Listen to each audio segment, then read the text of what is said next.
Go. She's your queen to be a treasure. All right, guys.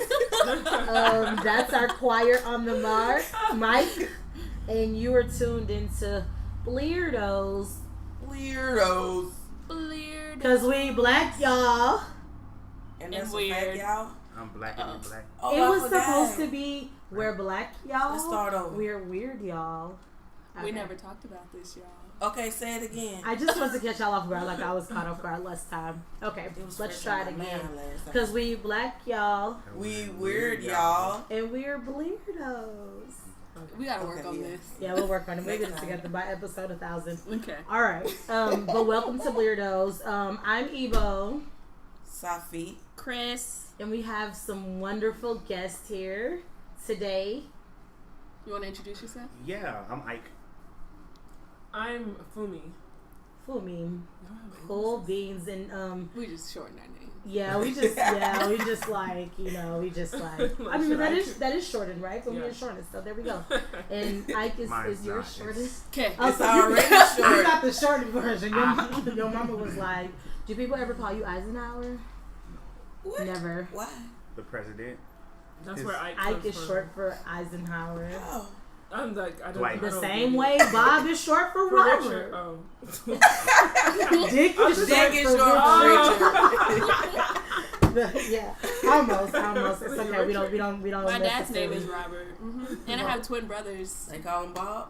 Their names are Robert and Bob. You got twin brothers? So your brothers basically have the same name. Are Do they you have a brother identical? named Uh-huh. Bob? Robert and Bob. Rob and Bob? The same name. I mean, but like I knew somebody who legit named all her kids after her husband, but like no variation. So it was like the same exact name. Even her daughter. It's like George Foreman. All his sons are named George. I was like, That is so. Wow. So Crystal's gonna show us a How picture of old her are they? twins. 22 now? Oh, no. That's some nice looking young men. I mean, I ain't trying to rob a cradle and all, but if I was if I was looking for a little young buck, they look pretty nice. young I buck. love But you it. ain't looking though. I so love it. On to the next. I'm definitely not looking on to the next. I mean, We love I you, guess, Robert. I love you, Robert. I'm so sad he couldn't be here today. That's another Man, you should story, have honey. came, bruh. Don't say that on the air.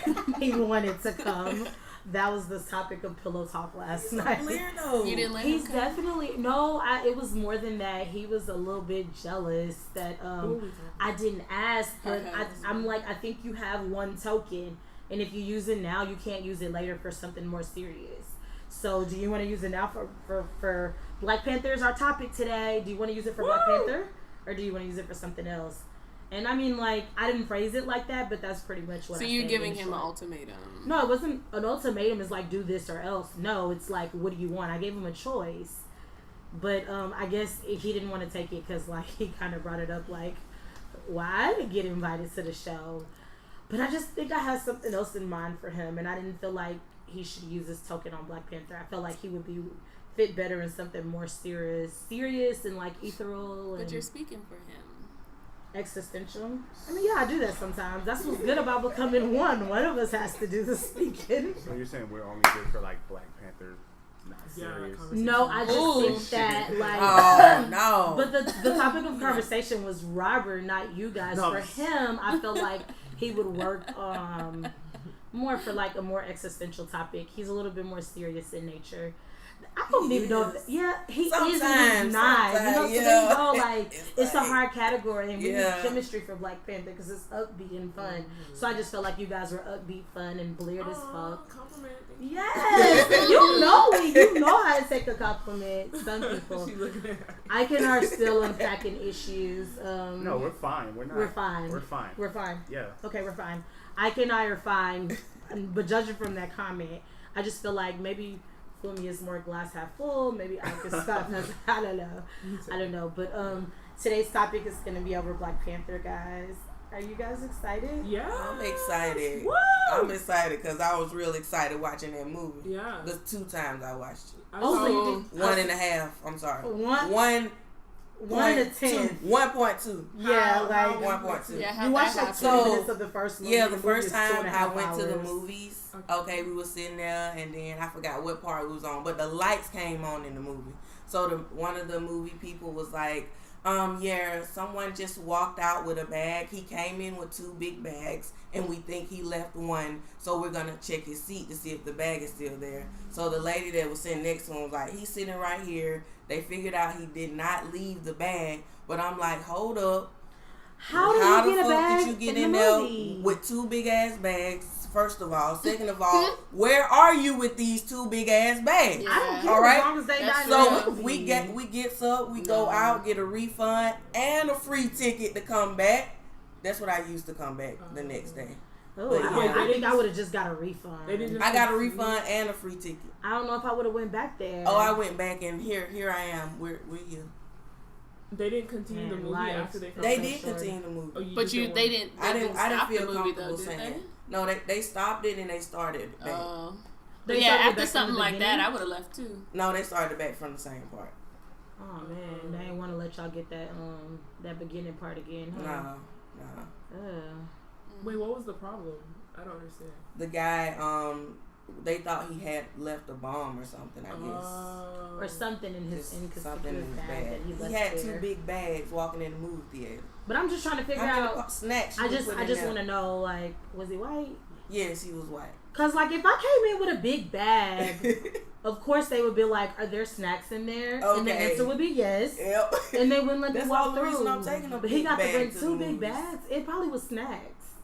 Air tanks. I didn't want to figure out. Cotton candy machines. I didn't want to figure it out. I don't know. Okay. All right. So before we really get into it, I just wanted to give you guys a chance to kind of introduce who you are as Bleirdos or potential Bleirdos. You haven't passed the test yet. Let's see if you passed the test. Jump in, jump out, and introduce yourself. Oh, hey, my name is Funmi. Yeah. And I'm cool. Yeah. I work at a school. Yeah. Every day. All right. I don't really know that one. Though. We did something a little bit. We did Smurf it up or some crap. I don't know. But to you guys, would you guys consider yourself? Would you identify with the word black? Let's start with Ike. Yeah, I don't. Why wouldn't I? I mean, yeah, I'm black. I identify with the word black. No, I mean, well, I guess is that like the main word that you use to describe yourself, like the outward appearance of yourself, and I guess like the inner nature. Yeah, I mean, give us 3 adjectives. How would you sum up? 3 adjectives. Black, smart, awkward. Awkward, yeah. He's definitely awkward, guys. If you've ever been around Ike, he's an awkward one. Yeah. But in the best way, though. In the best way. Definitely. The most fun, awkward person. And what about you, Funmi? Would you describe yourself as black? Definitely.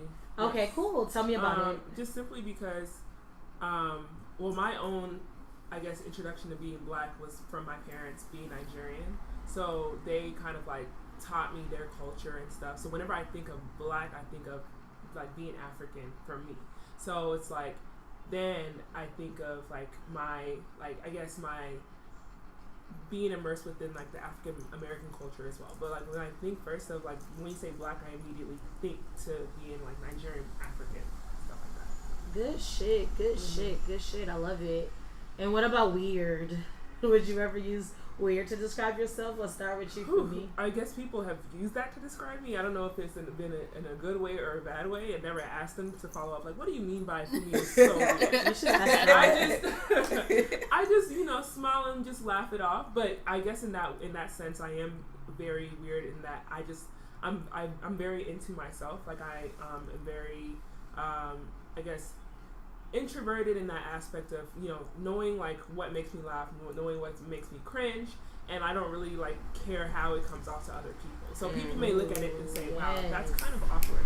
But in my mind, I'm just like, I'm having fun right now, so fuck you. Oh, yeah, no, that's real. Yeah. That's real. When people call you flip weird and like you don't know how to respond to it, is it usually people you don't know, or is it friends like, okay. Like friends or like acquaintances. Okay. But not necessarily like a straight all together stranger. Okay. So. Yeah, my students call me weird a lot, and I'm like, thank you. Like, and then they look at me like I'm an alien. Like, hello. So then I know how they felt about it growing up. And you, Ike, weird or no? Nah, I remember like the first time someone called me weird. I was like 6 years old, and I was like in the cafeteria, and this black girl, she was like, "You weird," and I was just like, "I don't even know you." So like, and I think a lot of times for me, like especially being a black man, you have a lot of times I feel like, especially like being a black man and growing up in New Orleans, like you have to have this certain like machismo, and I just like that was something I had to deal with, especially being weird, and people would tell me I'm weird, but I like having my own ID, and like I don't really care when people call me weird. I'm just like, yeah, even like most like my family, parents, siblings, all like they call me weird, and I'm just like, yeah. So is that a thumbs up or a thumbs down? It's a thumbs up. I'm weird. Congratulations, you guys are Bleirdos. Bleirdos. All right, so we got some Bleirdos in here. Yeah, I think that's important because that's part of what we talk about a lot in this show with like how it feels to kind of like march to the beat of your own drum and not conform to what society like says that you should be. And a lot of times like the version of black that society puts in front of us is gears on the side of like overly ingratiated, right? Or the other side of like super violent and things like that. So I don't know. I think we're trying to like figure out what Bleird means to us, and like we talked about it. And for me, I think it's like being in the middle or like being where I want to be at whatever given time, and like you said, not giving a fuck and just and it gets difficult. Like I go back and forth. Yes. Sometimes I cringe at myself. Sometimes I cringe at my own weirdness. But it's like that is who I am, and that is what it is. So yeah. We're Bleird, y'all. We are Bleird. We are very Bleird. Oh, okay. All right. And we're going to, as we talk about the movie Black Panther. Live from the living room. Saged up. Are we saged? We're going to listen to the Black Panther soundtrack.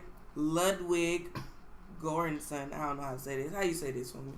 Isn't Beethoven's first name Ludwig? Göransson. This is the original score. This is not the Kendrick Lamar. This is the original score. Okay. From the and soundtrack. We like it, and we jam it in public, and people look at us all weird. Like, what are you doing? It kind of gets me into a spiritual mode. Like, well, I'm ready to just pounce on somebody. Right. Oh, no. Yeah, exactly. Spear. That's what I want to do. Sometimes spear somebody. Makes me a little sleepy. Like there are parts that kind of got me like a little drowsy, but then the more African tones came out, and I'm like, oh, okay, like I love it. It kind of just pieces me out. Like I use it for meditation, so I can just clear my mind and just go someplace other than where I am in the present. Right. I definitely did not listen to the original version. I was Kendrick Lamar. Yeah. All the way. Crystal sometimes be too black for all of us. She be like, for the culture, y'all, for the culture. But it sounds more like for the culture, y'all, for the culture. Because everybody got their own version of black, so it is what it is. That was low-key my phone.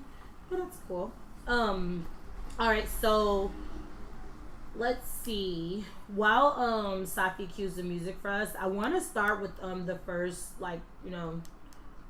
driving question, which is how does the movie Black Panther appeal to your inner Bleirdo? What did it do for you as a black and weird person to see such strange characters? I didn't think the characters were strange.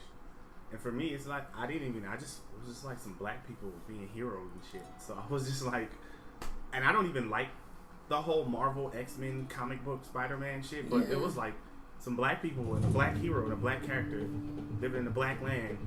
So it was just black, and I didn't even putting on for the culture. Yeah, it didn't even appear to my weird side. I was just all these black people just fighting and shit, and being heroes. Yeah, I didn't think you had to be, because like I don't watch like comic book movies and all that, because I'm just like, that shit is fake. But it was just like something about this. I was just like, I gotta go see it because it's black people. Yeah, exactly. Like if it was just like Panther, it's like Panther, I probably wouldn't know. I mean, but Panther, the word black. I know, but if it was just like Panther, and it was just like fucking like Tobey Maguire was like T'Challa, I probably would have stayed home. Right. And they try it too. They would. He would have been Toby. Not T'Challa. Like Cleopatra, they would definitely try it. Like light-skinned Nefertiti. Yeah. Oh, come on now. No, but hold on. I don't think the unveiling was like as crazy to me as the build-up. Did you see the video of Nefertiti? It was like, we worked 400 hours, and I'm telling you, this is like spot on. I swear, they were like, we reconstructed this, and we worked very hard. And I'm like, this is a real beauty here. You gotta see it. And then they unveiled it, and it was a white lady. I was like, holla. I'm so confused here of what you were doing in 400 hours that led you to this, you know? So they talked about like the technology and how like spot on it was, and it, you know, just misleading culture as well. It's a form of racism. Let's just call it what it is. You know, we want to guide people away from Africa. You know, Egypt has always been the better part, I guess. I don't know, but... Well, Wakanda is now, so... Wakanda. Forever. I should have got that on video. I saw Ike in the hallway. Actually, I saw Sophia, and I was like, Sophia. But I only did it because I knew Ike was nearby, and Ike definitely was like that is how it works. That's definitely how it works. So who else? Like, Go ahead. Yeah, for me, I was going to say that, unlike Ike, I very much thrive off of like watching like those kind of Marvel films like Avengers and X-Men and stuff. So I guess like because of that, because like I know like Ike said, it's like this is fake, but for me it's like I feel like I'm transported into like a different world and stuff, and it's so cool to like see like something so surreal. So I just feel like that's how it appeals to my inner weirdo, like, you know, just being able to like just really, I guess, let my imagination run wild as I'm watching the film. So those kind of films, you know. Definitely. So, love Marvel, love everything, all the films that they've been putting out. Except for, I think, were they behind Ant-Man? Ooh, I don't know, and I didn't see it. That was trash. That was sorry, but that's beside the point. Don't watch Ant-Man. Don't watch Ant-Man. No, I heard it was Don't bad. watch Ant-Man. I heard it was bad. Really? Yeah, for me, I'm like Funmi, well, in the imagination side, but I don't watch the Marvel. Sometimes I'll watch it with Sean, but I'm not into it. I just go because he wants to go.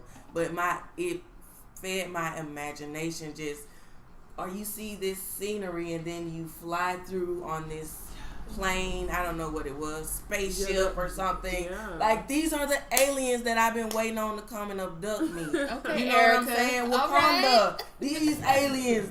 You know what I'm saying? But imagination, definitely, that's what it was for me. I think I have to agree. I definitely went into it really excited about like what this place called Wakanda even looks like. Like, I was like, the entire time I was watching, I was like, oh, they got houses over here, like there's a river over there, like just really like removing self and sort of transplanting it and putting myself into like Wakanda and like what that would look like. And then also too, like being a kid on the basketball field and I mean on the basketball court in LA and like watching, she said like this, and like where is that taking me? You know what I mean? But knowing too at the same time like that's for me because my family's talked to me about this. Like my dad told, like I don't know. I was just like that could very well be me. Yeah. And speaking of that, like I feel like I actually just got a message. I just like kind of like uncovered a hidden message about like where is this taking me. So I feel like that whole like, and you know how LA is like, you know, really rough, especially for like people of color and stuff.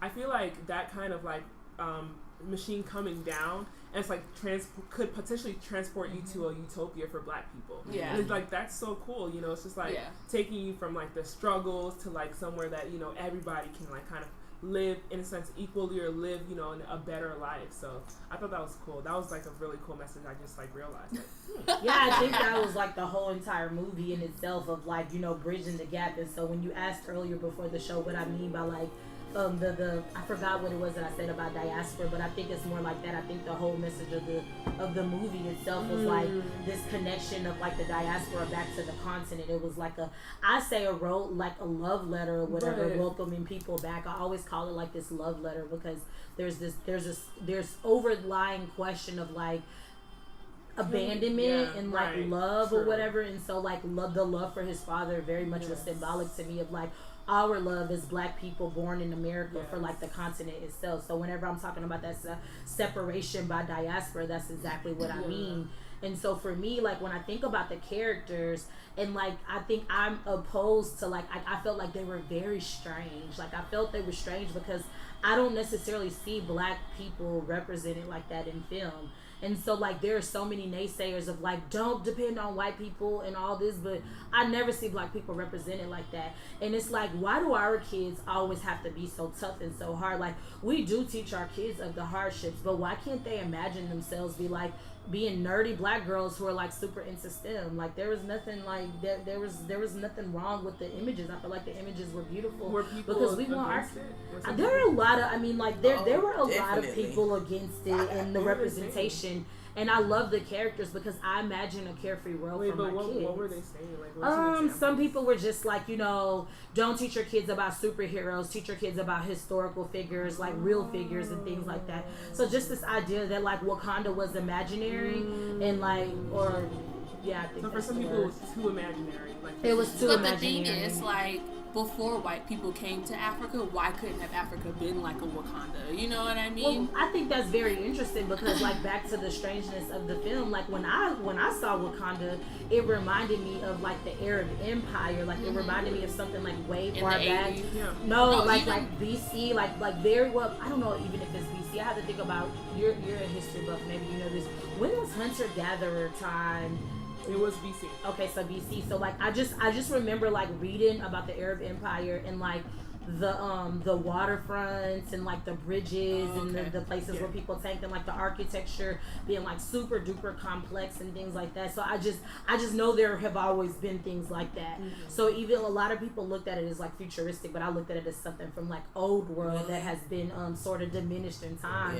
People have like taken away that beautiful infrastructure and like replaced it with these sort of box looking things. And it is kind of old world when you think about it because it was hidden, right? Like Wakanda you couldn't find it's on uncolonized, the map. It hasn't been colonized. So even though they had advancements in technology, it still very much so was representative of like old state past and like a lot of customs and cultures. Even when you think about like when the prince takes on to become the Black Panther, like what that ritual is to even become Black Panther, you know what I mean? So, and just like one more thing on the strangeness about the characters, I really love Okoye. Is that her character?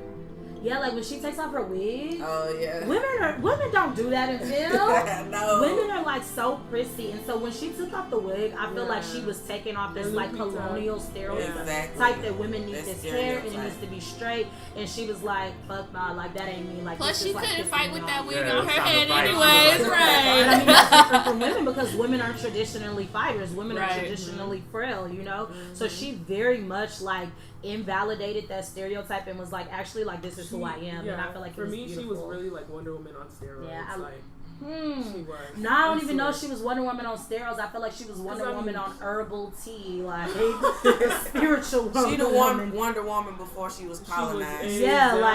She was vegan Wonder Woman, like you know what I mean, like she was like from the earth and just very strong. I thought she was a beautiful character. So I don't know. Love the song. That was my favorite scene. But I think the most important thing is like that it appealed to all of us in some sort of way, and I feel like it was important. Man, Funmi over here jamming. She loves this song. This is your jam? Yeah, when I like this scene, we'll talk about it during the favorite scene part, but like this is one of my favorite scenes. Oh yeah. Well, actually, that is the next part. Can you turn this up? Segue. I really love this part. Yeah, the next thing we want to talk about is like what is the single most outstanding moment in the film, and like that's definitely mine for me. But anybody can start before me. Okay. I know mine was when Princess Shuri, when they were talking about who wants the challenge, and she was like, I don't remember exactly what she said, but it was a serious moment, and she made it silly, and that was my favorite part because I'm that type of person. Away from tradition. Yeah, definitely. Away from tradition, definitely. My favorite part was when they buried T'Challa. Thank you. T'Challa. In the sand and allowed him to like see his dad again and like red sand. Yeah, and like I don't know. I know that there's like people who I would just love to see again, and like that kind of like almost had me in tears, and I was just like, that is beautiful, you know, to like go and like talk to your loved one last time and like ask them that final question or like get that like closure that you need sometimes in order to like be the best representation of you before your time comes, and like you could take those learned experiences or like not make those same mistakes, but also like just, you know, having just that final opportunity to say like I love you or whatever, like it was just really, really emotional for me. So I'm a firm believer that you can do that. Yeah, I'm a firm believer that you can. Definitely, yeah, I think you can. I think it was like supposed to be an ode of reaching back to the ancestors. Yeah. You know, like because I mean he was his dad, but in a sense, like all the people that were here, like they were there beside him, like that. Once again, that's that question of like us reaching back to our ancestors and like just getting answers. Like he needed answers, and he very much went to his dad, and he's like, I prepared you for the journey, just take it. But then later on he goes back and sees him, he's like, I need answers. And so I think it was a beautiful moment, but I also think it inspires us to reach back to our ancestry. Ooh, I think I wouldn't. My favorite scene is not that. It's probably Hey Auntie. Hey Auntie. I love that part. Hey Auntie. There's a T-shirt that says that. Yeah, I want that. Probably just like the fight scene at the train. Yeah. It was just like I was like 7 years old again. I was like, get him to T'Challa. It was like watching. You would have said whoop his ass and said. Probably.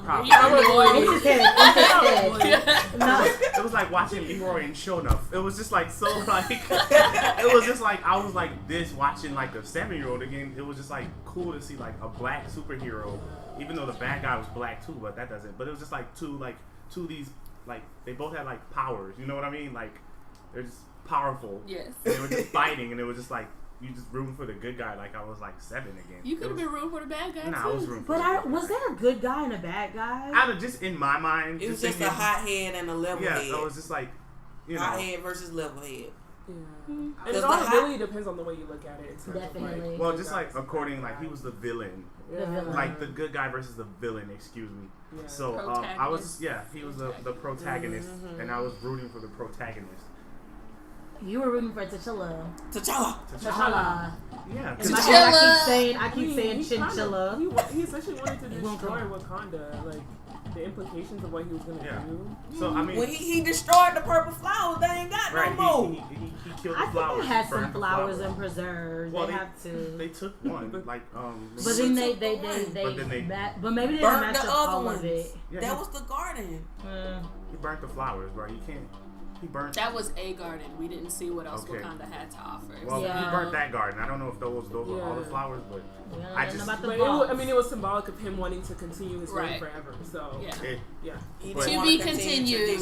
But that scene just like took me back to being like a kid again. I was like y'all said, it just like Funmi said, it just took me to like a imaginary. I was like 7 watching it, just like wow, this is awesome. I love that part too, but I don't know. I don't know. I didn't watch a lot of fight scenes growing up, so when I watched it, I just was kind of like scared to see like what is gonna happen, like what's ultimately. I mean, we know the Black Panther is gonna win, but I still didn't know what was gonna happen. So to see that like he took him away and offered him gave him a little olive branch was like it made me happy. I think the most outstanding part for me was and I think this is for me too, but the waterfalls. When the like the colors and the people there for the ceremonies. That was awesome. That's what I think you were gonna say it. I didn't quite. We can share it. Okay, here we go. Diaspora and this is a fight between the motherland and diaspora. I'm not stealing yours.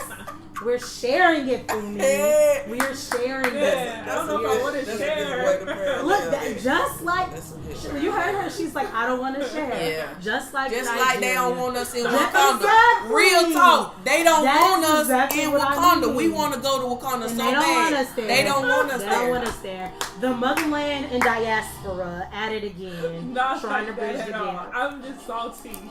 I was gonna like explain in my beautiful words that you can have it. You go first. Don't worry, I'll come behind you. Beautiful like this outfit, honey. Yes, go ahead. Let's go. But shout out to Ryan Coogler Coogler for his cinematography. Like, just based off of what Ebony was saying about how, you know, the waterfall, how people are like very like, you know, uniquely placed in different locations based off of like the color scheme, and just to make this like little vibrant colors. And like, I don't even know, like the sky just really like bounced off of their skin tones and their colors. Everything was just blended correctly. I'm just like, wow. Like, I'm a fan of like, because black folks can wear any color. Yeah. That's why. And then, it just really like evoked this like idea of, you know, black people magic, like, you know, and how everybody just looks so vibrant and radiant. Yes. So it was nice. Like, that was my favorite scene. And then going into, I don't know if the rest of the scene was your favorite too, with how like people were challenging, M'Baku challenged Baku. I didn't mind that part. Yeah. So that whole part, like how the Black Panther had to prove himself and stuff, or how T'Challa had to prove himself, that he was fit enough to be the Black Panther. Yeah. All that whole scene was amazing to me. So. Yeah, especially how he had to humble himself and take away that power. I love that part too. And when he walked on the water, that was baby Jesus, like little black Jesus. When I was in the movie, I was like, Jesus about to walk on water. Those images are just so crazy. Just when they were to me. on the little part where they was fighting, it just looked like. And then he just kind of like walked across water. Yeah. So I feel like that kind of solidified. Like, I think that was just more like a subconscious little message or whatever. One, Jesus is black. If you believe in such a thing, and then two, like just the idea of him having like this superhuman strength within himself, like being born that way. Right. But I like that scene too, and it wasn't even for the same reason, so I didn't share your moment. Sorry. I like two things that I liked about it. I imagine people coming from like near and far to like witness that ceremony, right? And once again, now that I'm talking through it, I realize that I don't really like the action as much as I like the undertones of the film. So like, I wasn't watching it for like what happened, more so about like why it happened or what the message was. And to me, the message was like a joining of the diaspora coming together. And so when I heard Lupita talk about the that Lupita and what's Okoye's name in real life? I'm not sure. I don't know. Oh man, we gotta find it out. Miss Shawn from Walking Dead. That's all. But when they talked about the film, Janai Gurira, Gurira. Sorry. No, that's perfect. So when they talked about the film, they were like, they had people from like however many countries. They had people from like Senegal. They had people from like the Dominican Republic. They had people from like North Carolina. They had people from like, you know, Puerto Rico. Like, they had people from the diaspora at large in real life. But that's what I imagine when I seen that. I imagine people trekking from like near and far in this kingdom to come like witness this great moment. And it just, I don't know, it just really stood out. And it was just, I mean, I guess I'll still kind of, it was just pretty, like visually it was just appealing, like so just the colors and everything about it. It just reminded me of us and all our shades and all our uniqueness, but you know, this one thing joining us, and that's like that we're black, y'all, and that's a fact, y'all. I don't know, I kind of want to venture into the problematic. But y'all didn't have a problem with anything in the film? I did. You did? Yes. Let's talk about it. Okay. Tell us. Well, for me, I get why, or I guess I understand why they did this, but I didn't like the fact that he killed his own brother to save like not necessarily families, like someone that's not in his family's life. Like, I mean, there's a like. Once again, I understand that he needed to do that so that the plot could go on. Like, he needed so that the little boy could be fatherless, all that stuff. But at the same time, I just didn't sit too well with me. Like, I'm just like, it's not really realistic that a king would kill his own brother, or just any guy would kill their own brother just for the sake of something. You know, I just didn't. But he had a gun out. Okay. He was trying to shoot. Once again, like he could. Like I said, he could have like done something different. You saying like the actual killing part, or the reasoning for like him killing his the killing brother? And the reasoning? Yeah, I just didn't. I just felt like it fell a little bit flat, because I'm just like, realistically, would you kill like your own brother? I feel like he felt like he had to make a decision in terms of like, do I take one life or do I risk my people's lives? Even T'Challa, it didn't sit well with him either. He kept no, I agree. He kept going with that. Even when he went to like the other world or whatever, when the sand was over him, he kept questioning his father, like, that's just stupid. Why would you do that? You know, no, but he was upset because he left his son behind. Oh yeah, that's. He was like he was upset because he killed his brother, but he was upset because he left his son behind. Yeah, true. He was like, you owed him more than that. Like this was his rightful. Like this was his right, and you took that from him. But I just didn't feel like it was realistic. But did you see at the end, Okoye? You remember when her lover Adam, they never they never say her who he was to her, but he asked her, he's like, you would kill me, my love, and she said for Wakanda, yes. So this so I mean just this idea of like, you're right, we're not gonna let anybody inside our colony, like we're gonna stay just how we are and do whatever it takes to protect our like this space that we have, no matter what, and people do that. That's called extremism. I don't know. White folks do it all the time. Like your own brother. Dang. Yeah. No, that was the only problematic part for me. But that was the only problematic part? I mean, maybe there's others. If you guys can start mentioning some, I might agree, but like, I don't know. For me, the part that was problematic for me, and I just thought about it, was the whole, there still was a little bit of like white savior in it. Complex. The guy with the dude who was driving, who saved Lupita's life. And then he still like played a big role in them defeating, and I was just like, he did. Why? What do you think the messaging was? I didn't. Interesting. I'm not that deep, so I didn't really like think about like what the messaging was. But I just thought like, why do white dude gotta like play a major role in saving Wakanda? Facts. Wakanda. I was just like, why? Well, why do you have to have any part? You know? Like, yeah. Okay. Exactly. Yeah. And that's the part that's one of the messages. Like because. Listen, they're making the movie, but also like it's for the subconscious of the viewers, right? So there has to be this message of like union and us working together and like bridging the gap across color lines. I know, but it was still like I still felt like it either. Oh, okay. I thought you were saying. No, I did not like it either. I thought it was I was just like, why does this guy have to play this big role in saving this like black nation and this why? And I just was like, why does he have to? Let's unpack it. But I guess it was still wrong, but I like how they like kind of still like made him that outsider, and they kept repeating it, like how the sister was like, tell me something, colonizer. You scared me, colonizer. Yeah, those little like remarks really like play into the fact that yes, we understand that he's in the movie for whatever reason, maybe to like appeal to the subconscious of white viewers or whatever, but still to make sure that black people also understand that we don't like him, and I mean, he's in the movie, but they don't like him. But then white people, but why not like, heal him and send him back? Right. Why left him where he was at, or leave him? Yeah. Left him. They brought him to. They brought the white man to the Wakanda. They ain't want to bring their black brothers and sisters to Wakanda, and I'm like Okoye. Like they didn't even need to bring them at all. Like. That like in war there's casualties and he was a casualty. Like let him, like that is his business. But it's not our job. Like I feel like it's like tapping on this idea that it's our job to like save white people from themselves. You know what I mean? Like, or it's our job to like fix white people and teach white people. And like it very much was ingratiating. Like, look, we can help you, we promise. And then like even that little remark at the end when it was like, what can Wakanda do for us? I think that's the attitude of like white people toward black people, and black people constantly are trying to prove ourselves to them. Like, look, we're advanced. We're not uncivilized. Like Africa isn't just this like uncivilized place. There's another part to it. Let us show you. And we gotta stop trying to show them because we don't own them. We don't own them. She did take a bullet for Lupita though. So fucking what? Like, it's war. In war, there are casualties. Like, he was there on a mission, and he definitely was gonna give them the scraps. They were like, "Look, I'll cut you a deal after I get this done." Like he was in it for himself. If we go back to the last episode, and even talking about like black people carrying like that chip, you know what I mean? Like, we don't have that 400 years of like.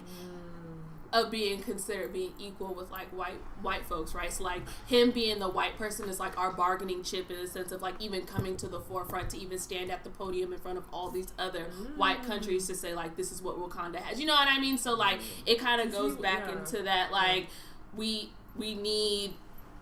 I put air quotes around the word need, but like we needed him in order to have like this platform in order to speak and say like this is who we are in terms of Wakanda, because who did he work for? The CIA or something like that. So he had like clout or leverage or like could put Wakanda like in the position, sitting in front of the right people and the right tables, and in like, air quotes. So and they like put the camera on him at the end at that like rolling credits scene, just to emphasize that fact. Yeah. Oh yeah, it's kind of because of him that they're even at the United Nations right now. You know, like because they put the camera on him to like show his and show his face, like he knew that he was on the inside. Yeah. And like he can speak. He can speak. Like he can speak. I guess on behalf of Wakanda to white folks and whatever messaging the black folks are saying that aren't necessarily getting across, like he can speak in air quotes for them. Like I think that the representation is not necessarily of a saving grace, but a representation of I can speak for them because I know them. I have a relationship with them. Like they've allowed me to be in their culture. Like I now have understanding and knowledge. So is this why they let Ryan Coogler do the movie? So in order for Ryan Coogler to do this movie the way he wanted to have the creative, they had to be able to add the white man in there. I mean, if we think about it though, like Wakanda was produced under Disney? Right. So that's why he was able to do it. Because he put that white man in there and let it seem like... I think the conversation is definitely larger than like... Probably because if you think about like even when he did Fruitvale Station, you know, like the truth and like everything that was going on like in that entire movie, you know what I mean, compared to when we have Black Panther, like there has to be a white face in there, and I think that was a decision made above his head, and his hands were probably tied in the sense of like how much he could like leave out, quote unquote, of a white person or like the white person's contribution to saving Wakanda. Like I think his hand was forced in the sense of like he probably had to incorporate a white person in there some way. I mean, definitely. And the white person had to have some integral part in deliverance. Right, because that's the message. Like even now. And I think that was a lot of people's frustration too. Like, why did this movie have to be produced under Disney? Like, could not the Black Panther have been produced like?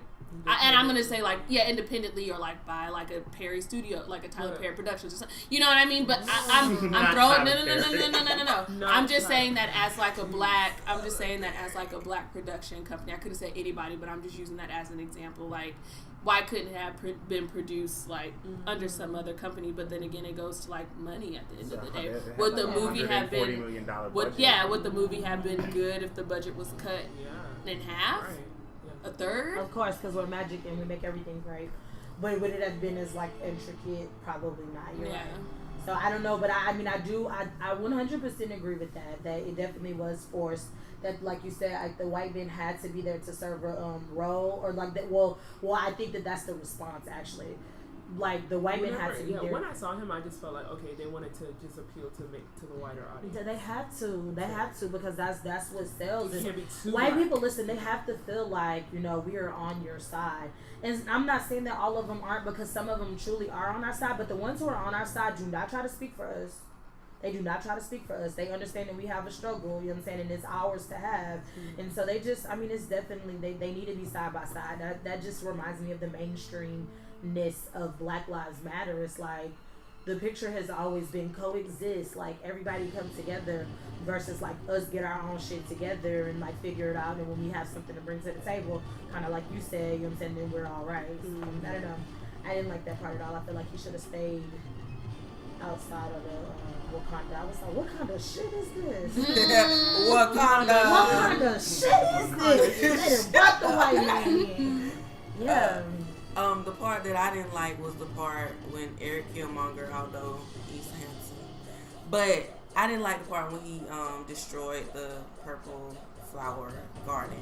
It's like tradition. The reason that they've been able to thrive for so long is because of the traditions that they kept, I guess, with this particular purple flower. So I don't know if they had other gardens anywhere else, but I was not happy with the fact that he destroyed that garden. Yeah. But what about the fact that so many people were taken away from the continent, and that tradition was killed for them, and they have no access to it, and it's been destroyed to them for life?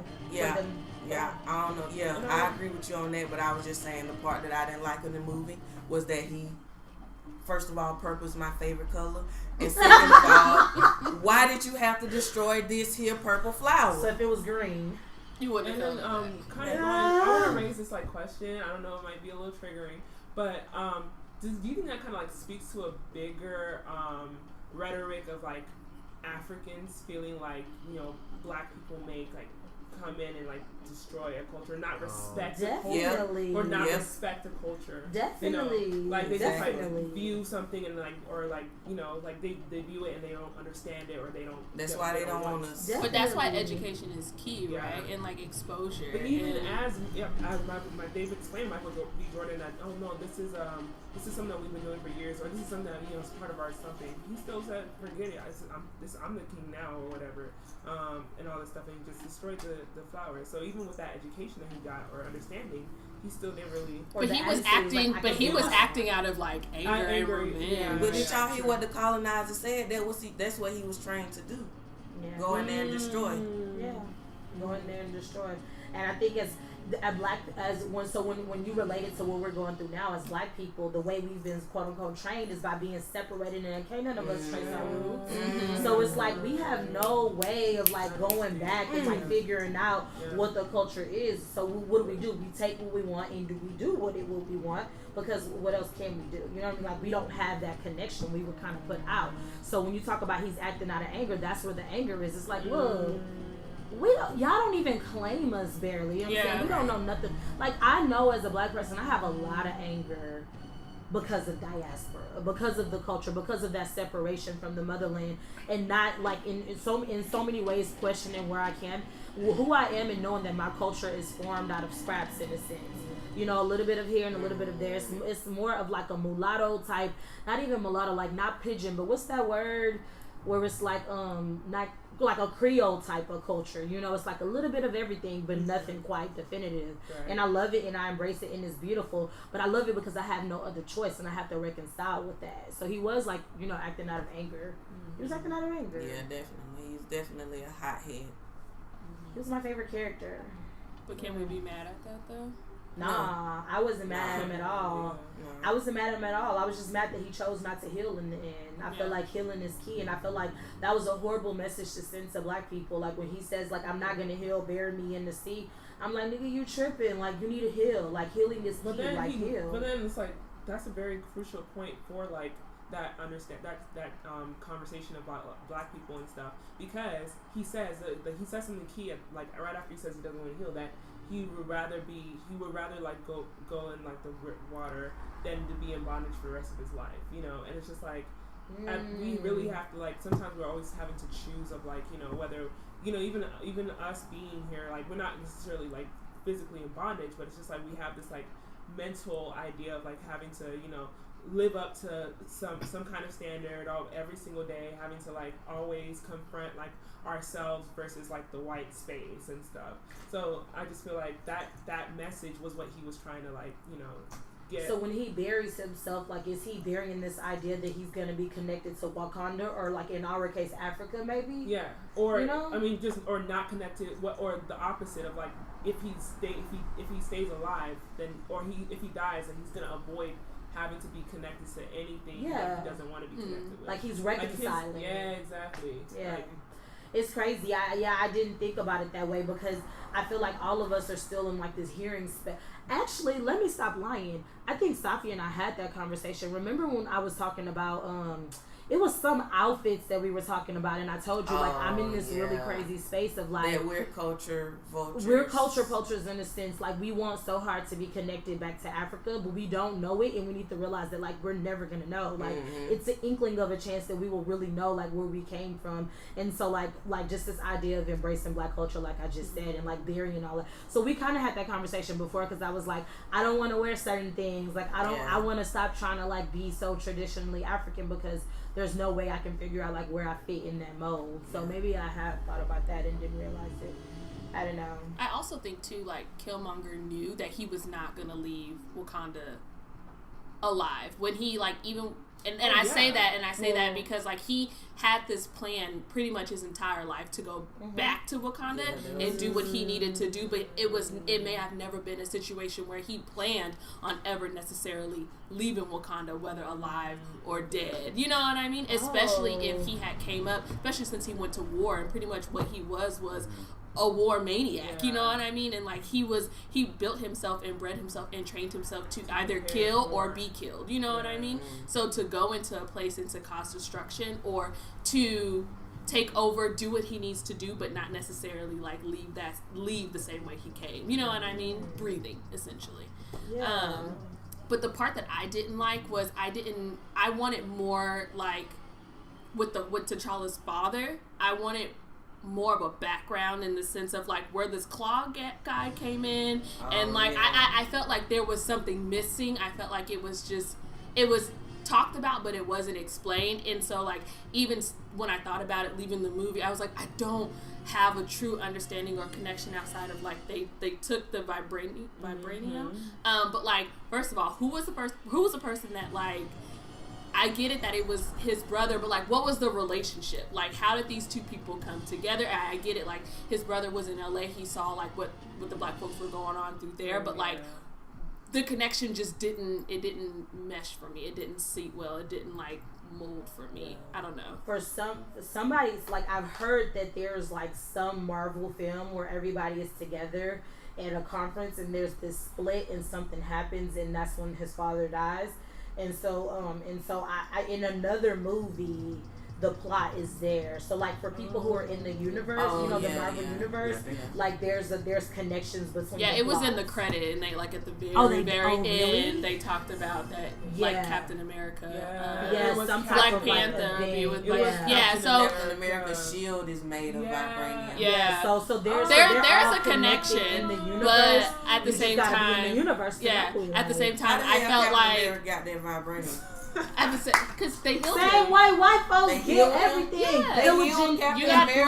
You didn't stay for the credits at the end, did you? No, I leave at the credits so I can be the first person to walk out the theater. At the end of the credits, like there was 2 credits. There was 2. So the first one, I didn't know. I was like, because everybody in the movie theater was like, I was like, who the fuck is that? Like, I don't know anything. I didn't know. It was Captain America. But even still, I felt like it for Black Panther. Like I wanted that like understanding, because even when he goes and like talks to his father after his father died, like I still felt like there was unanswered questions, like, and I was just like, give me more, but again, like you can only get so much in 2 hours. So I feel like all of and I think you and I talked about this a little bit. I thought the characters were very underdeveloped.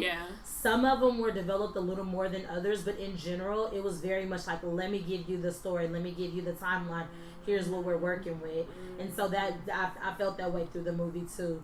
But it's a comic book series, so it's from years and years ago. You just gotta read them comic books, I think. I ain't reading them. And more than there's gonna be a sequel. I'm pretty sure it's probably gonna have like. But I also think that like some people are interested in the action, and then some people are like me. I think I'm more interested in like the character, like the people and who they are and like why they act in the world the way they do. So like maybe I'll never get like that deep. Unless you read the comic together. You read the comic books? No, but I know that there are comic books that's been out there for years before I was even born. But I'm saying like when I'm talking about the psychological aspects of the characters, like who they are. But maybe in the comic books it tells them. But I'm saying like I like movies where there are very few characters and those characters are developed. I like movies where there's more talking than action. So I didn't pay attention. This was a comic. No, definitely, definitely. But so that's what I'm saying. Like that, I can't really get mad at that part. Because it wasn't like my movie of choice. Now I forgot what parts I didn't like anymore. There were a lot of parts I didn't like, but now I forgot. But I don't know. I went already. Lupita's character to me was I mean like the way she fell in love. I feel like they really tried to like fit her into some mainstream's way of falling in love, and like I like when characters like fall, like we see them fall, but I feel like the only inkling that we got of like their relationship was like Beth was like, don't freeze, and then he froze, and then she said, but I loved him, and then in the end they walked in the square. Like I don't think they necessarily did that relationship that was the most justice. confusing part for me. It was so confusing. The very beginning. Yeah, it was. It was very, okay. But just their relationship and how in love she was and what her role was. Like she was a spy. Like I wanted to see her like do stuff or whatever. Spying. I don't know. Exactly. No, there were a lot of confusing parts because I still don't know like the guy who was Okoye's lover, so to speak. I don't even know like what his beef was. I still don't understand what his beef was. Who? Like why he wanted Get Out. Why Claude killed his dad, right? His brother, his family, something Claude like that. Killed his so family. he wanted to. Okay. I knew he killed somebody, but dropped his head off he was like, I did like, look what I did. T'Challa couldn't do this. Yeah. Oh. And so then that's how they became like allies. I got that part. Yeah. I'm still trying to figure out where the fuck Claw came from. Like, and he just disappeared. It was like, here you go, you have him. Now let's move on to the real story. They mentioned they mentioned that like 30 or 40 years ago that Claw and T'Chaka like were rivals and like they had a fight or something. Gotcha. Maybe I missed that. Yeah.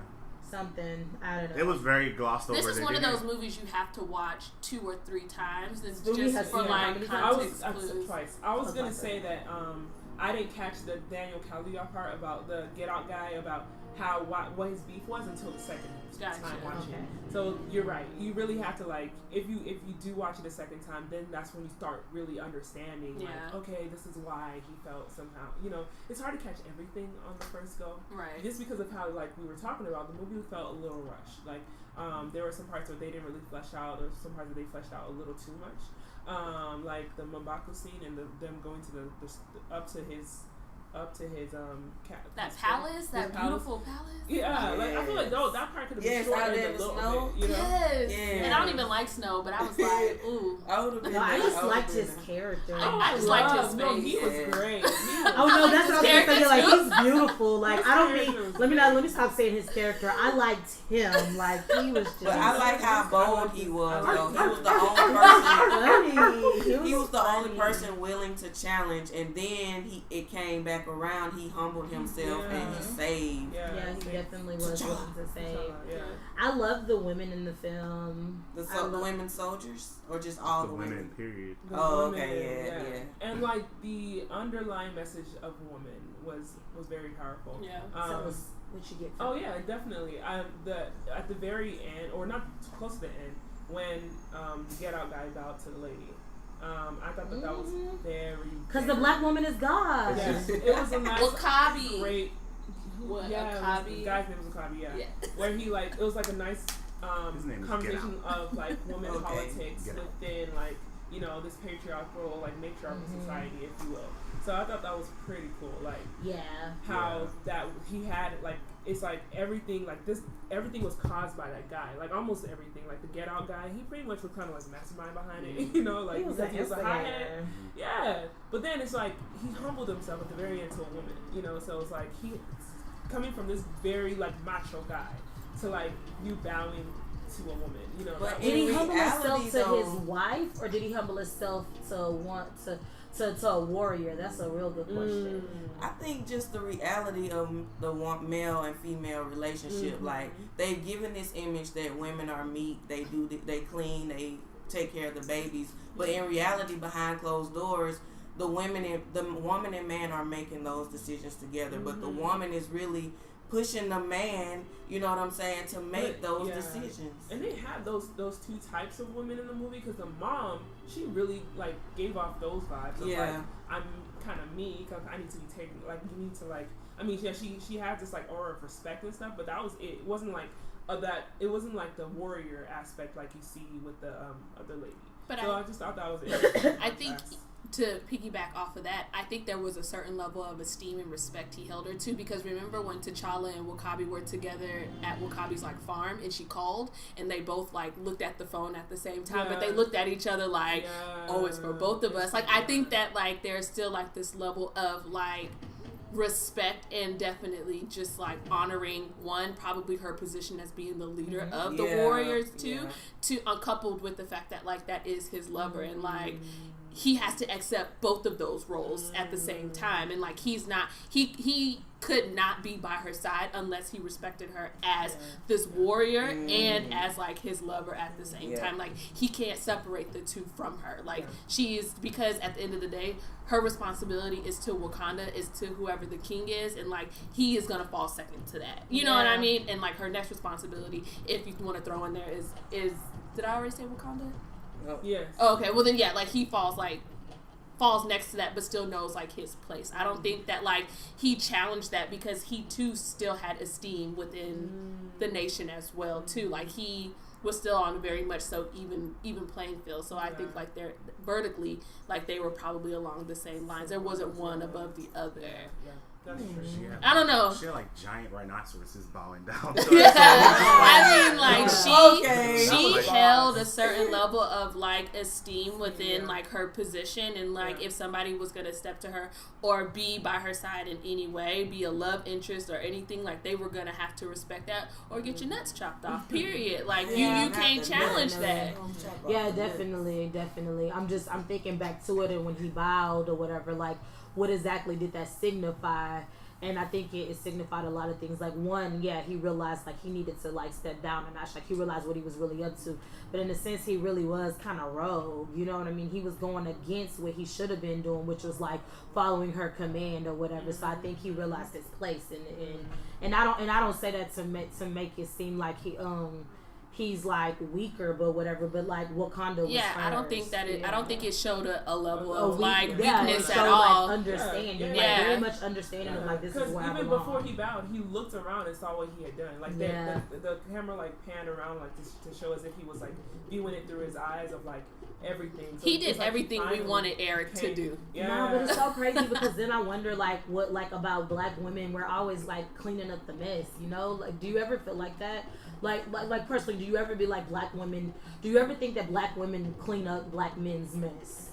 A lot of times, not me, because not you, but I'm saying just in general. Like I feel like in general, especially like if you look in like certain like especially in certain societies or cultures or like in the hood, sometimes like it's always like black women like a lot of times clean up black men's mess. Like the Quan goes to jail. She gotta go bail him out. That's what it felt like. Daquan. Like you ain't got a cousin named Daquan. I know a guy named Daquan. My brother's name is Meekwan. That's his middle name. Yeah. Or it's just like he's in jail. She gotta take care of all these damn kids by herself. Or it's just like he messes up. Who always has his back? So black women are always cleaning up. Ooh, something just popped in my head though. All those women together, like as the army is just a general, like to me reminds me of the landscape of black women. Like I don't know about y'all, but like I grew up in the house with 4 black women raising all of us, and like men who were just kind of like in and out or whatever.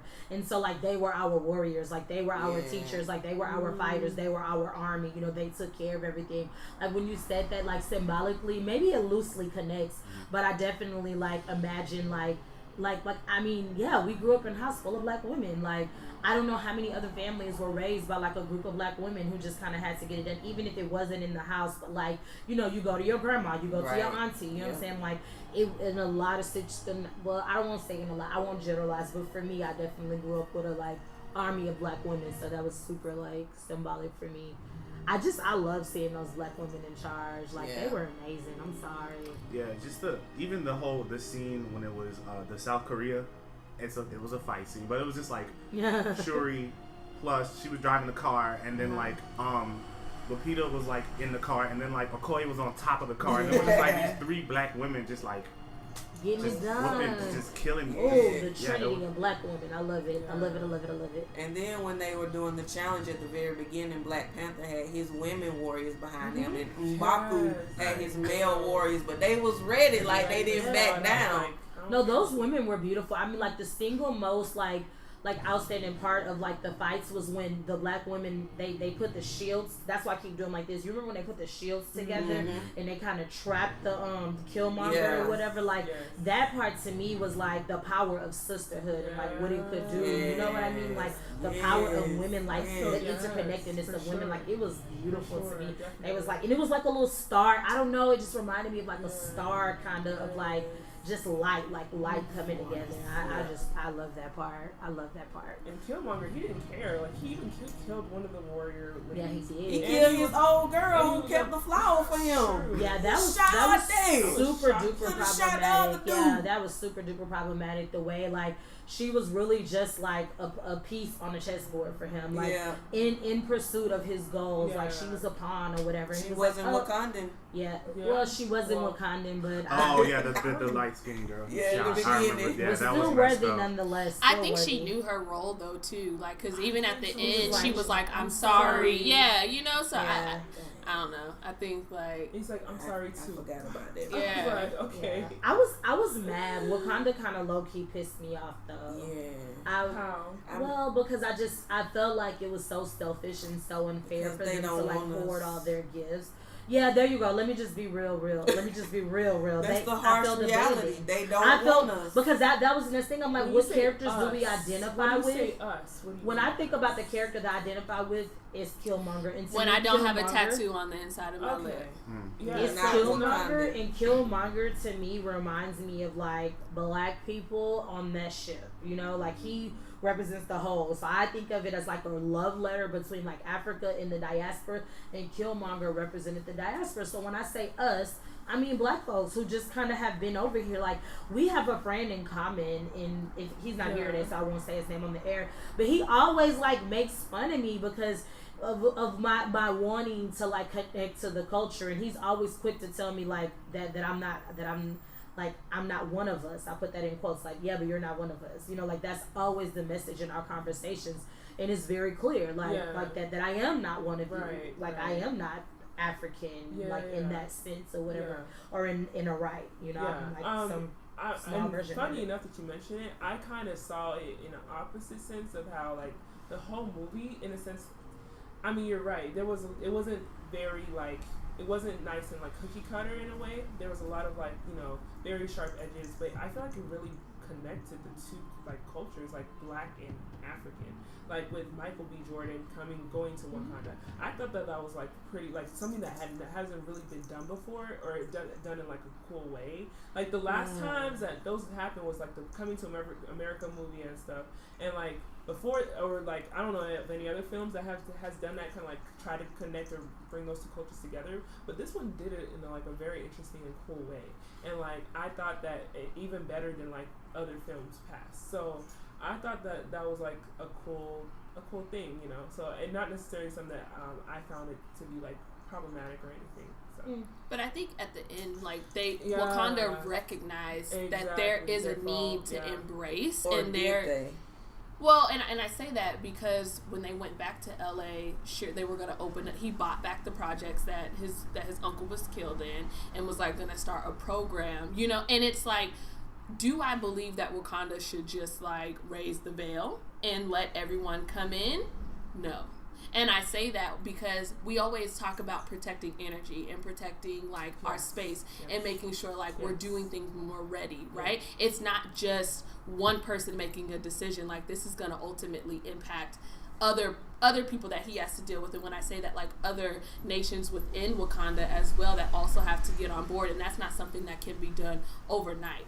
And so if you don't want to cause an uprising within your own country while you're trying to help other people, you have to start doing things like slowly. And so I think like slowly welcoming and slowly like sharing things probably is what they felt like. And I'm not saying it's right and I'm not saying it's wrong. I'm just saying, like, if I'm thinking from T'Challa's point of view, like that this is probably the safest way, not necessarily saying that it's perfect, but like this is probably the best way we're going to be able to do it without us being like overloaded and bombarded with like people just coming in. Because as black as I may be, and as much as I could, if you let me in, I might see something and my eyes might get big because I haven't exposed myself to something like this, and now I want it for myself, right? I'm gonna come in and I'm gonna do whatever I can to overthrow you, to start taking your stuff, to like make it mine. Like I don't necessarily want to share because I haven't had nothing for so long, and like now I just want to come in and just take it because that may be like what I'm used to. I don't know. Like I'm just trying to Well, because I was wondering, like I think I agree with that theory, but then like T'Challa gives like, am I saying it right this time? Yeah, T'Challa. T'Challa gives like this press conference to like people all over the globe, and it was like, you know, let me tell you what we have in store, and you know, for the longest, like we, you know, I don't know, stowed away this, and I want to like offer you guys what we have, and that's when they asked the question of like, what do you have to offer? So like he kind of did that. He kind of did like, you know, give it to everybody, and that but bothered he didn't answer me. it. No, well, no, it leaves the question, but just the fact that he brings it up, like, suggests that it will eventually. Well, I mean, answered. if this man is coming from essentially out of the blue, bringing these advanced technologies, let's just be real. The government is going to be like, first of all, who the fuck are you? And like, what are you doing? And now I'm about to follow you back to where you going, and I'm going to see what I can take from myself. myself. That's why I don't think he should even shared it with everybody. I don't think he shouldn't have shared it with everybody. Like, the fact that he shared it with everybody and not even black people first, not T'Challa, you tripping. But how is he going to just share it? How is he just going to share it with black people? Like, how they should have sent the people out like they were going to. But we always say your kinfolk ain't always your skinfolk. So when you say that, like, people could be like when you're saying give it to the black, when you give it to black people, like if a black person's best friend is white, you don't think he's not gonna tell them, and the white person not gonna go tell their family or who they know. Like I'm trying to understand, like. Well, I guess I thought the first point that you were making was that like he shouldn't have just shared it with everybody, because that's too much to put out there at once. No, I'm saying he could have shared. Him going was the better option of them. Him going was the better option of them coming. That was my point. Oh, so like him bringing the technology You're filtering. to other places. You're filtering. But what about I think I can agree with that point. I can digress on that, but what about the fact that like he talked about it to like everybody? But that's why. But if you're bringing something, my thing is Wakanda has been hidden for centuries, right?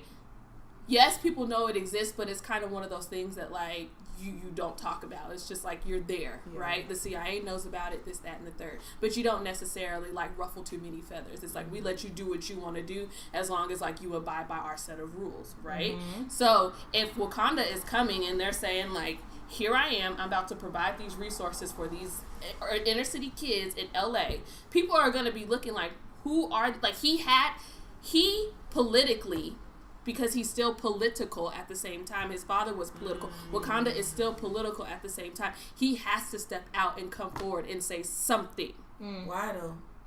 It's still politics. It's political. He's still political. Because when I say political, when I hear political, I hear code for like trying to interact with like the larger world of colonialism. Like that's what I hear is code for. So that's a problem.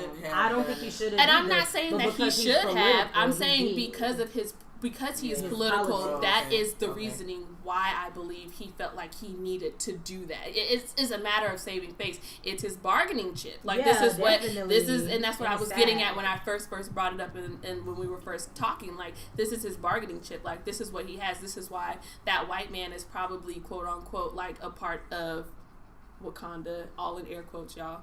But like.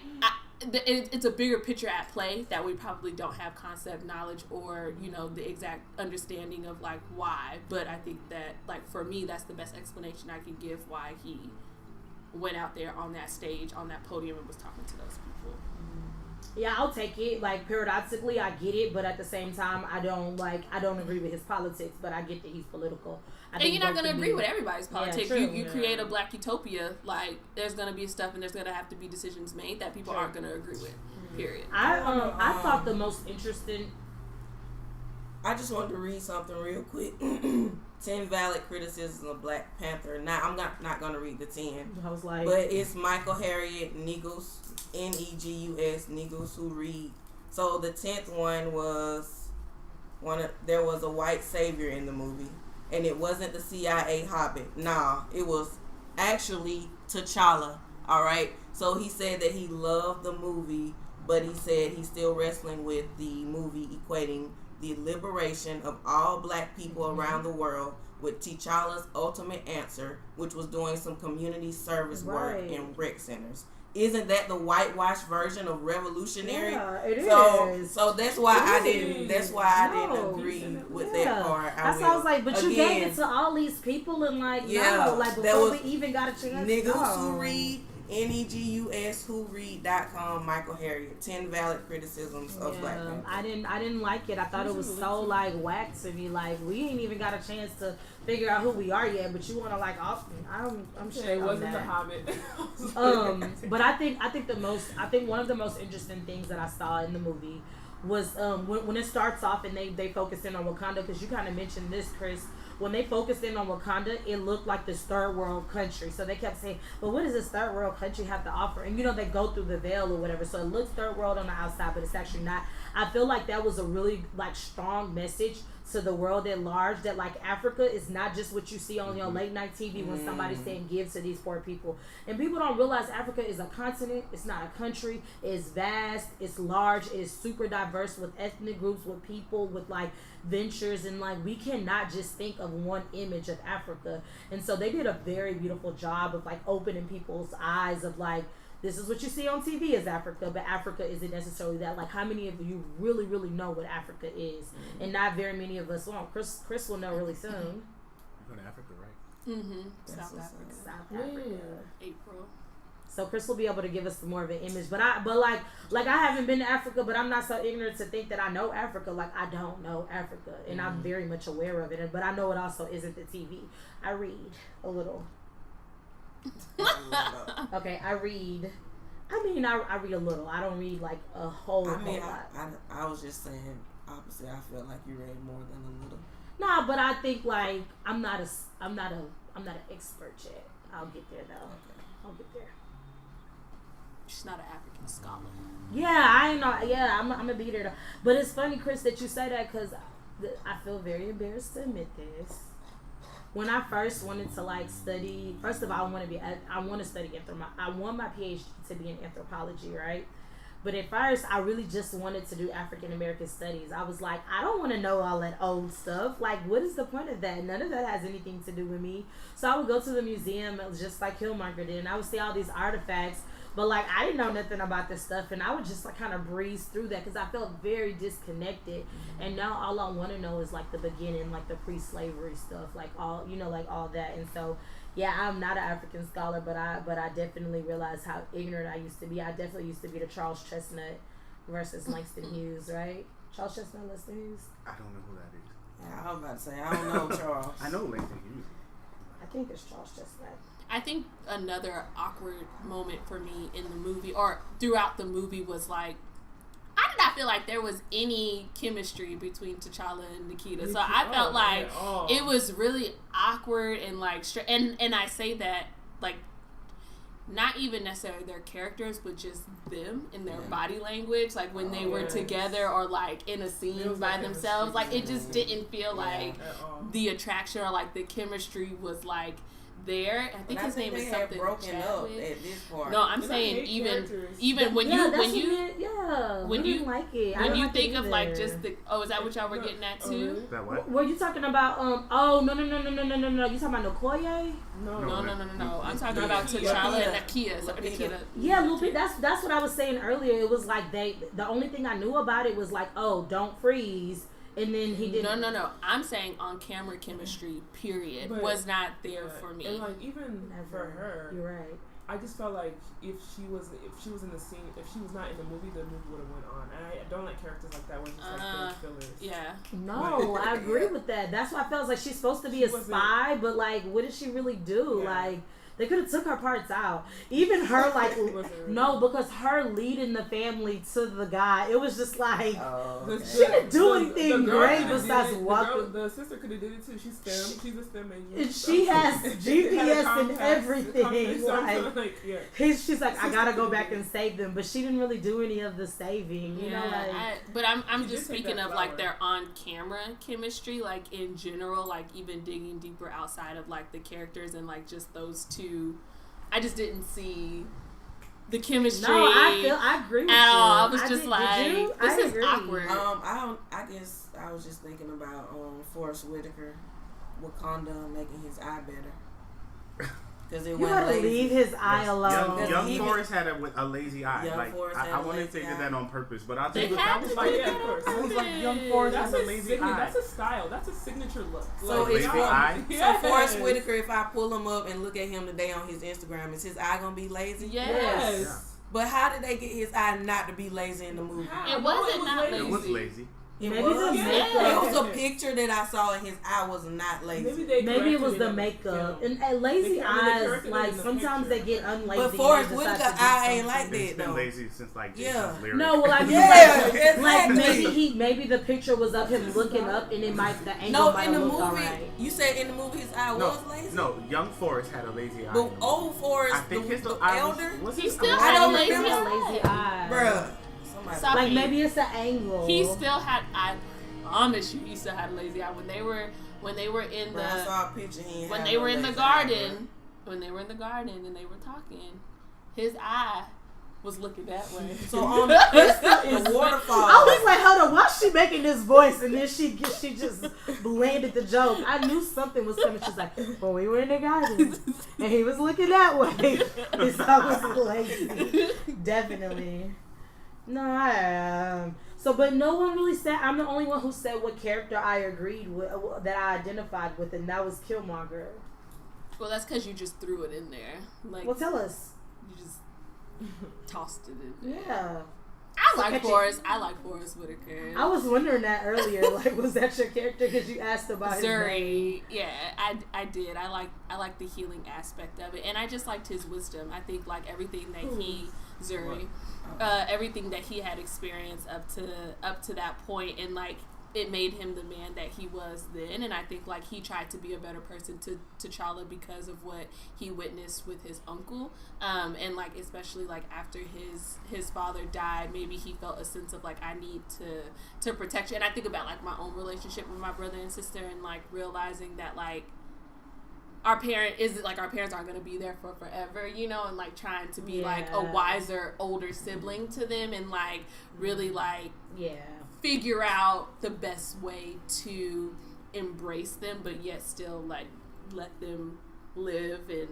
And it's conversations like I've had with my family too, and I think that that's more of like a reckoning for me in the sense of like when my mom is gone and when their dad is gone and like when my dad is gone, like it's just going to be us, you know. And like how do we best come together and like love one another?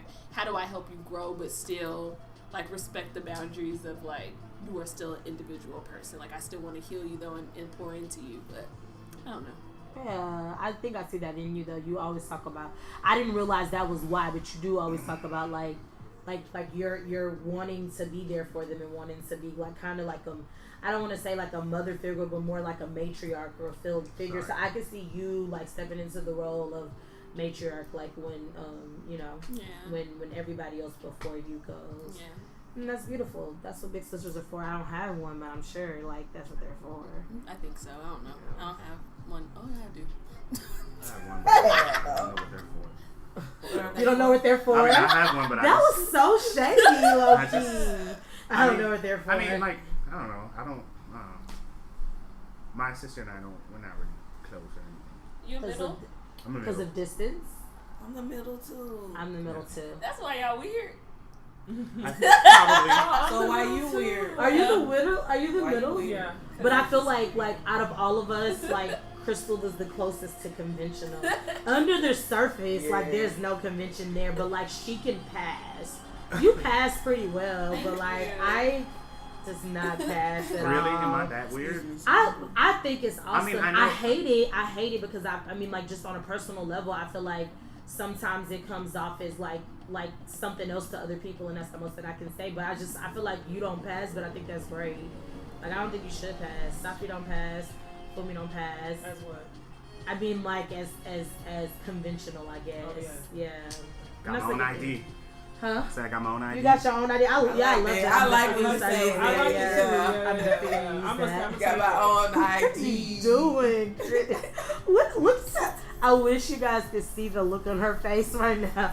She looked like somebody proud mama cheeks from ear to ear with the dimples. I just love it. You know? Oh my god. Who's your character? I Eisenhower? didn't think I could relate to any of them as Really? much, but like I feel like the one that like resonated with me the most was like M'Baku because Me too. now because he just barked when white people talk, but nah, just kidding. No, it's just like I really appreciated like even how I'm not. I don't think he was like he's like really brash. And I like that he was brash, and then also he was like really humble. Like he like if T'Challa beat his ass. He didn't become the king. He saw T'Challa fall off a waterfall. He could have been like, I don't care about you. Like stay your ass. But he he knew that like that was the king, and he still like brought him back to his kingdom and like helped him heal. So like that took some real. And without asking any, like without like trying to, not even asking, but without trying to like say, oh look what I did. Yeah, like he did it and he didn't tell anybody. He did it because it was right. He was principled. He did what was right. So you're principled. Principled. You're principled. I'm gonna give you the most principled award. My son got that award. The most principled. I love it. M'Baku. He's my favorite. He was funny. And he was very funny. He was like, I'll feed you to my and I like when he started barking because to me it's like you ain't got no clout in this court. Like don't speak. Like it was like be quiet. Like you're not accepted here. You're not even welcome here. Your opinions aren't matter. Yes, to me it was like, honey, no, we don't want to hear it. That came out of nowhere. I was just like, that was amazing. Awesome. Like, cause so I need to start doing this because I don't know. I think I do my own little version of it. You had a staff meeting. Huh? You had a staff meeting. Stop talking. If you start, I'll definitely. Okay. I dare y'all to do it at a staff meeting. What do we get? You get you get clout. There you go. Help us find a new I got job. clout from last year. Hold up. Do you remember last year when I was like, I want to thank such and such and such and such and such and such and such and such, and people were like basically all the black people. I'm like, nigga, whatever. Yeah, I definitely do. So you just get clout. Yeah, you just get clout. Like, what is it? How about all of us just do it? It'll be better if all of us did. Hold up, that's my friend. When do we do it though? The next staff meeting. No, but like, what is our cue to do it? That's funny. But like, when who speaks, it has to be off? symbolic. Let's do it with one of them. I don't know.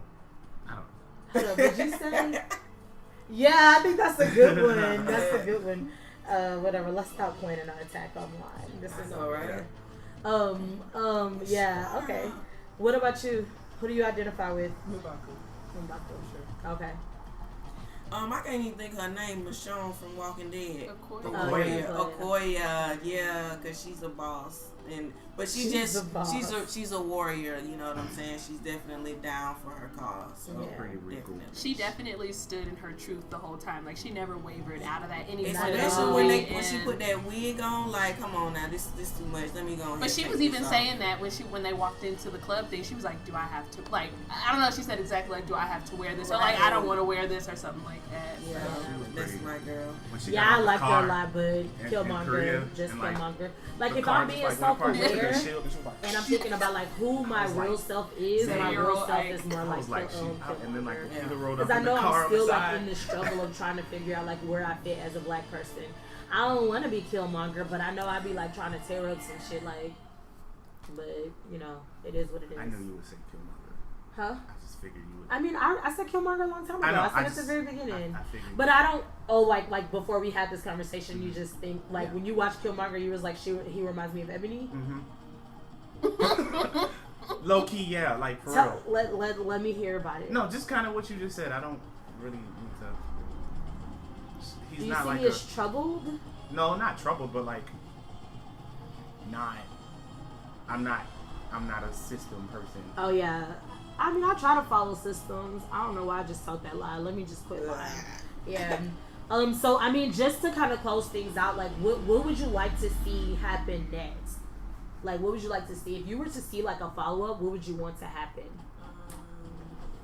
I'd love to see something on the Women Warriors. Ooh, like a more definitely. Maybe something more developed about them. I think that they would. Funmi is not gonna let that point go. She's like, maybe something more developed about them. I think that they would definitely be able to have a standalone film and a duo. Hell yes, the Women of Wakanda. Yeah. Women of Wakanda. Y'all like that alliteration? Women of Wakanda. Women win Wakanda. Something. Who knows? What about you, Safi? What do you say? What's next? The more we talk about the movie, the more I'm like kind of upset because I didn't see the last part. I walked out on the credits where he had to appeal to the white folks. Like just the whole undertones of appealing to white folks, and we gotta have a bargaining chip and all that shit. So I guess I'm just excited with the imagination, and Black Panther 1 is. I think I'm more interested in our bargaining chip being like we could stand alone. Definitely. You know what I'm saying? But I guess Wakanda did stand alone, so I guess black folks just ain't there yet. And what about you, Chris? What's next? What's next for Wakanda? Forever. Wakanda forever. That's like, hold up. That's like, when people say, hold up, let's try it. God is good. All the time. All the time? God is good. That's how I feel about Wakanda Forever now. Like, when somebody says Wakanda, the natural follow-up is forever. All right, go ahead. I definitely want to see like more of Wakanda. I definitely think that like they should tap into more of like the tribes and stuff of Wakanda, and like what about them makes Wakanda Wakanda? What are they contributing? I know that everyone has a contribution, so I'm just really excited to see like their relationships, especially the elders' relationships with T'Challa's father, and their opinions of T'Challa as he continues to grow and develop as a character. So I'm really excited to see that. I am too. Wakanda Forever. I don't have anything that I want to see because everything I want to see, I don't know if Marvel is gonna make it. Yes. Like I like what you said, but definitely Marvel ain't gonna want to tap into that. But like Chris is over here doing the Cabbage Patch. She's excited about Wakanda too. Ants in her pants. That's cool. So we have come together to unpack Black Panther. I really appreciate. Oh dang! How you forget the Bleird of them all? No, I asked him first. You did what? I thought I did. Oh, I'm sorry. Go. Nah, I would like to see a Killmonger like a prequel to like know more of his backstory. Yeah, I think that would be. Okay, so now I just changed my mind. Thanks, Ike. Yeah. That would be dope. Yeah, I definitely just changed my mind. I would like to see a prequel and just like see like how he, like how he got. I mean, I know he said how he got the little spots on his chest. Like, his kills. His kills, but just like how he like grew up without his dad and then like went to work for the CIA and then how he like his backstory and how he linked up with that Claw dude and just like. Can we leave the spots out? I don't want to ever see those spots again in life. They were kind of weird, but then on Michael B, it was just like, No, I would lick one. I think I have that. People have. So you'll lick a cute dog brand? I don't know about that. It's a brand. Yeah, I guess that's true. The spots, y'all are not like. Whenever I see stuff like sponge holes, I don't know. Like it grosses you out. Yeah, it freaks me out too. It like makes me feel like queasy. Them spots made me feel a little like upset in the stomach. But everything else about it, I want to hear about the spots. I just don't want to see the spots. Please don't show the spots anymore. But it's not leprosy. It's kills. It's kills. She's so like it's not leprosy. Yeah, it was just. That's why but like mentally, I know what it is, but it was just. Since they were neat and even, it didn't really freak me out that much.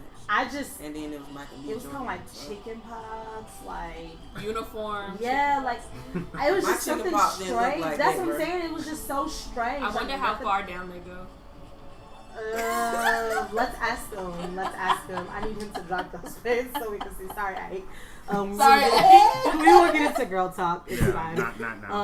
Yeah, no, definitely. I agree with you on that thing. I hate I passed you up, and now I'm glad I came back because I would definitely like to see more about Killmonger. He's not my favorite character, but he definitely is a character that I want to know more about. So. Hey, Auntie. This. Hey, Auntie. Bleirdos. Hey, Auntie. I need that shirt. Bleirdos. Oh, Bleirdos. Bleirdos. We just want BLEIRDOS. And I think we should give a very big thank you to both Funmi and Ike for joining us today. I had a great time. I'm so glad y'all were here. I think we had a great conversation. I enjoyed the perspectives. Yeah, definitely. Yeah, I like it. And if you guys, if you guys want to come again, whether it's for movies or more unpacking Funmi, I loved your honesty. It really helped me unpack a lot. I appreciate you. I love your bleederness. It really made me have somebody to pick on, and I appreciate that because I'm always the picked on. I really realized that I'm always the picked on, so it feels like who be picking on you? You. No, I don't. You. We need to unpack these guys. We need to unpack step back for that lightning. But I enjoyed it. I really did enjoy all of you guys. Yes, thank you. Thank y'all for joining us again.